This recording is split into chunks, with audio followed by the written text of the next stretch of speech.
shall we do him a favour and get my next guest straight out?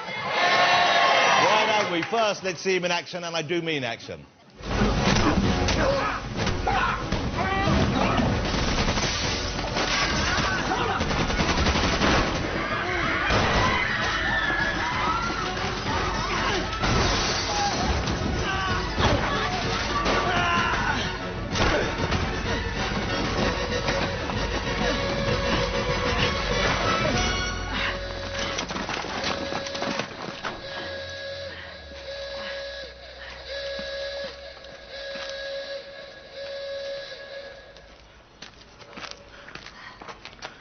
Laissez tomber. Please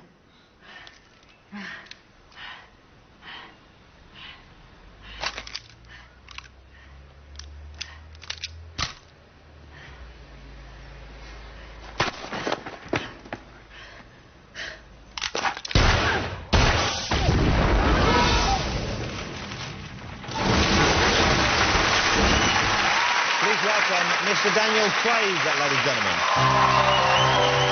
Daniel, my brother, you are older than me. Do you still feel the pain?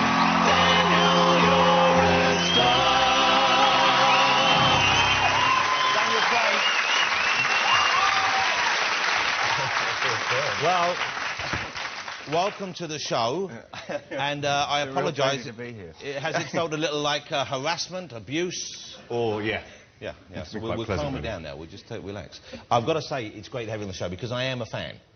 And I was a fan long before you did Bond, even. Nice. I always enjoyed you. I saw Our Friends in the North, which I thought was tremendous, and Enduring Love and various other movies. So I was delighted when it was announced that you would be taking on the role. Of course, a big decision, and one which I believe initially, when you offered Bond, you were reluctant to accept. Yeah, well, yes, I was. I kind of walked away from it at first because it was, I couldn't wrap my head around it. And I didn't see myself doing it. It was as simple as that. So. But why did you not see yourself doing it? Why, as an actor? Or Just as an actor, I'd never sort of imagined it. I'd never envisaged myself playing it. So I was kind of thought they were... I genuinely thought they were having a bit of a giggle when they... Because you didn't think you were handsome enough? I really didn't know, wasn't on my radar at all. Is it because the kind of Bond movies they'd been making weren't the sort that you would be happy making? Because it's a very different sort of Bond movie.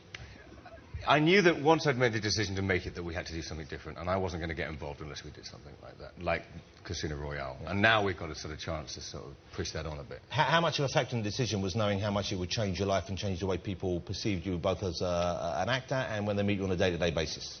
Yeah. Yes, it was a factor. It was a huge factor. My answers are a bit more monosyllabic than Russell's, aren't they? You might have to do a bit more talking.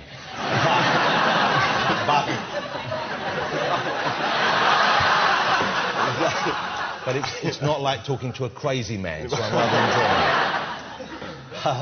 enjoying it. Is it true that for about 3 years you had a mouse living in your hair? Yes. But you know, it must be just such a sort of dramatic change in just about everything, because I know from my own experience of meeting various famous people, when you're out with them sometimes, the reaction that people get who are known all over the world is alarming, and it must have just dramatically changed your life. I imagine you can't go to the places you used to go always, and you can't. I mean, I can't go to the pub anymore really for very long. I can sort of get in there and get a couple of pints and then run out. And then they recognise when people will phone each other and stuff. It can happen. People tend to use their mobile phones on me a lot. They're kind of very careful. Well, they're kind of very carefully sort of bring it round and take a quick picture. Yeah. And it's kind of disconcerting, and I kind of do that because it's like it's sort of interrupting. And no one wants a picture of you like that. No, do they, really? There's probably plenty of them out there actually. Is it fun doing action movies? Because as a boy, I loved watching them. As a young man, I still enjoy watching them, and like the idea of maybe one day doing some myself. Is it good fun? I lost you there. What were you talking about? It's his age, ladies and gentlemen. Those action sequences, are they fun or are they tedious? No, well, they're just very carefully planned. I mean, literally, today I started rehearsals for the next Bond film that we start shooting in January.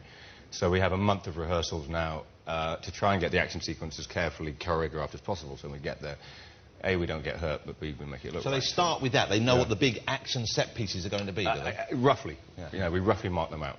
How exciting it was, though, to see you in that movie, because a lot of the stunts you did yourself, and you really get that feeling. I mean, there's the beginning of Casino Royale, and I'm pretty sure I imagine you've all seen it, when you're running up that crane. Yeah. Wow, that was not only exciting and dramatic, but also that was clearly you doing that. Now, I'm assuming they had you on a harness or something. Yeah. But even so, that was you were pretty high up there. It was. I had to get over that. But, I mean, I didn't do the really high stuff, but what we had is we had a crane rigged on top of a building, which was on top of another platform on top of another building, which was... I'm not making it very clear, am I? But it was high. Yeah. And there was kind of... And, you know, it was... I kind of had to... I just had to sort of breathe So you had to deeply. suck it up and you used to go up there and do Yeah. it. But you wanted to do it, because... I really did, yeah. Yeah, I imagine if you didn't want to do it, you could say, well, can we do this with a stunt person or a double, and you could get away with that. You could, but I thought if they were confident enough to let me do them, I should do them, because it's my face, and I think people can tell. Yeah, because you've got a very distinctive-looking face. Thank you. Yeah. If you don't mind me saying so, you're a very handsome man. Why are you whispering to me? Because this is... in case you don't want anyone else to hear this. To do this. I think you're very handsome. Stop it. And I hope you find me a little bit handsome. It's been a really tough evening. No, but you kind of look... You've got a craggy old face, Thank you. Daniel, haven't you? Yeah. In a good way. You just want to take it back now. No, but I like it. It's a good craggy face. It's kind of like a handsome Sid James.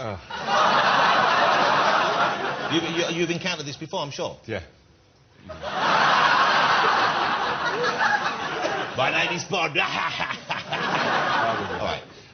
What, if anything, can you tell us about the forthcoming Bond movie, which is called Bond 22 at the moment? We haven't got a title just at the moment. You don't have any title? You don't have any idea of the title? I can't tell you if we had anyway, but... Will it harken back to any of the other titles?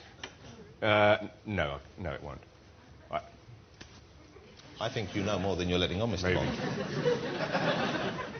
Maybe. I expect you to talk, Mr. Bond. I can't tell you. I really can't.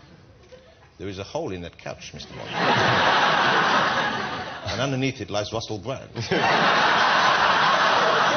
And he has a mouse, and he is not afraid to use it.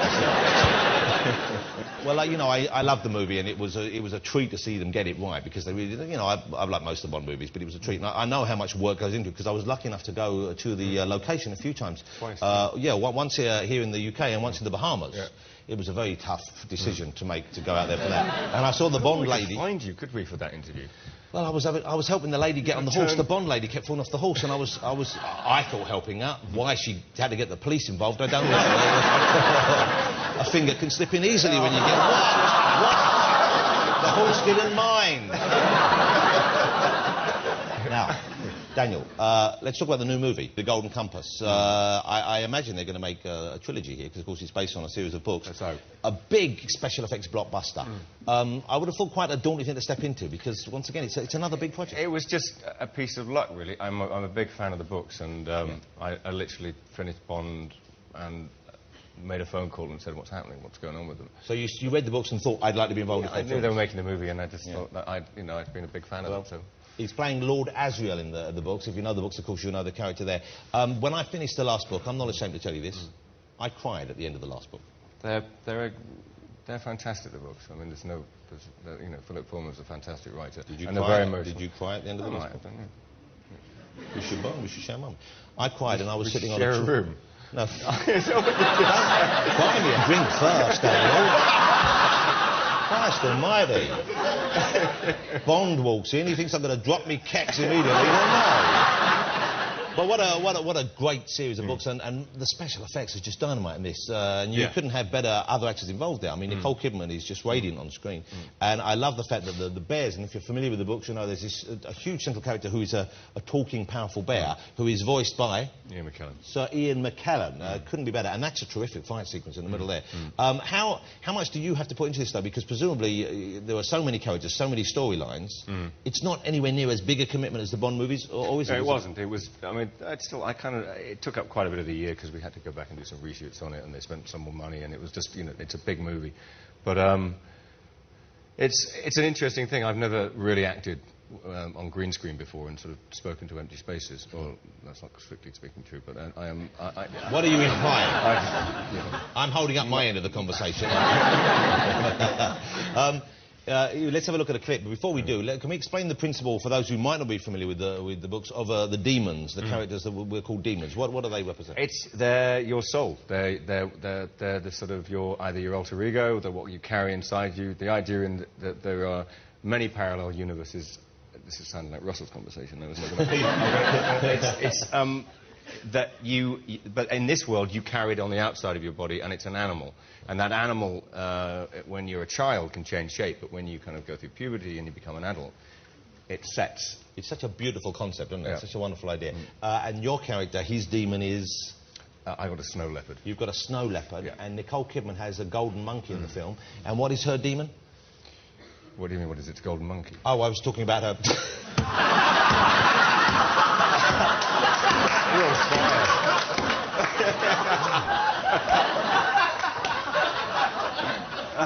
All right, that was a shit joke, I admit it. OK, let's have a look. This is Daniel Craig as Lord Asriel in the forthcoming Golden Compass, a great family movie.